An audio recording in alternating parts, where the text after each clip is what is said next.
ang kalokohan natin for today's video ay magluluto tayo ng pansit canton bihon. Ay, tama ba? Pansit bihon with canton. Ganon. Basta bahala na kayo dyan.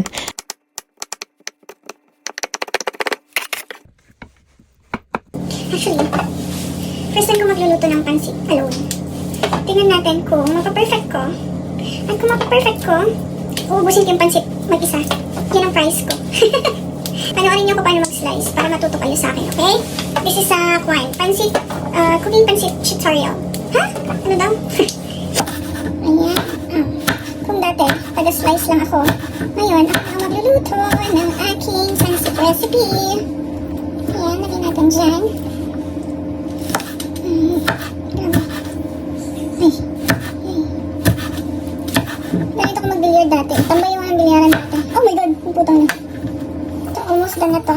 Kaso natatamad na ako mag-slice na ito ganun. Okay, so now, tapos na tayo sa beans. Isunod naman natin ang cabbage! Grabe, ang laki. Ang bigat din nito, guys. Slice ko muna bago ko. Oh my god. Ang tigas naman. Oh my god, so scary. Ouch.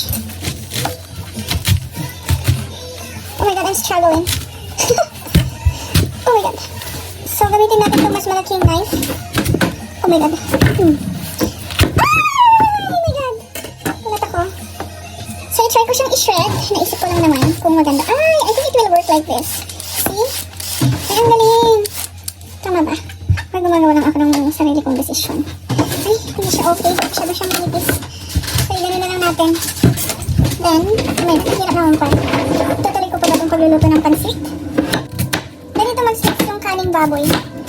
Anong bata ko nag-slice din ako ng kaning baboy kasi may baboy yung lola ko. Oh my god. Mali naman yata yung slice ko ng cabbage. Ganito ba talaga? Parang iba. Parang iba naman. Ayan, maganda na yung kuhan. Ayan, maganda na yung slice ko ng cabbage. Ayan, straight na. Uy, galing. Namiss ako.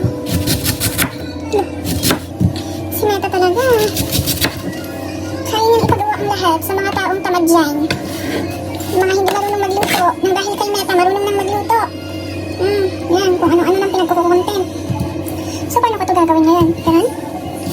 Meron naman yun. Ayan. Isa pa? Wala, apaka-perfectionist naman. Oh my gosh! Tama na yan. Pero tanggalin lang natin. Ito. Ano yan? Ano, laki. Laki naman. Okay, siguro yun. Kakainin din lang naman. Tama na yan. Tapos, bell pepper. Sabi nila, pag mag-slice ka daw ng bell pepper, pag ganito daw, hindi pa ganun. Kasi, para hindi siya mag-crack. Diba? Ang cute. Ang lalaki niya. Parang 1 kilo yung mailuluto. Wala. Ano maging anemic yung pansit ko niyan? Kulang sa Ricardo. Mag-gloves pa ba ako? Siyempre hindi na. Kulang naman kakain. Oh my god. Tignan niyo. Pag paganyan talaga siya, hindi mo din siya i-slice. Ay, na-slice pala. Joke ko lang pala yung kanina. Hindi tayo ganun ka-expert na luto. Hindi tayo si Jillian Santos. Kamukha lang natin siya. Pero hindi tayo siya. Okay. Ayan, diba? Mas madali talaga siya i-slice pag paharap ko pabaliktad. Bahala na kayong humusga. Stress ako. Ayan, tapos na tayo. Okay. Dito naman tayo sa, ayan o, assorted fishball. Sabi niya. Ginagamit din namin ito pag nagsashabu-shabu kami. Wala akong energy. Ah! Log. Ayan. Ay! Ano ba? May humihingi ba sa inyo dyan? Hindi pa luto, mga inday. Last week pa ako nagka-crave ng pansit actually. Kami na kaibigan ko si Ashley.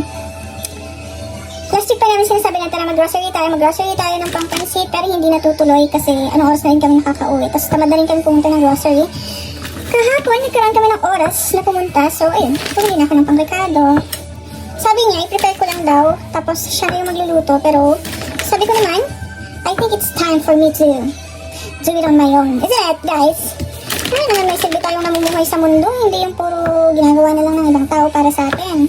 Diba? Wow, coming from me! Then, ito, parang crab stick. Ito, crab stick. Tapos, ito, ewan ko kung ano to, squid ball siguro. Ay, ito yung squid ball. Ito yung squid ball. Tapos yung isa, crab din yata to. Diba? Ang sarap. Yan. Toink. Pag pupunta ko sa sa shabu-shabu buffet, ganun. Nalulugi sila sa akin kasi sobrang takaw ko sa mga ganito. Kahit si Dugong pa yan, baka kainin ko. Char! Ready na ba kayo? Of course. Shala! Ready na ang pansit! Hindi ko na na-video lahat kanina kasi naman na memory full tayo. Pero ako talagang nagluto niyan. So, ayan, charan! I hope you like it. Bye-bye! Ciao!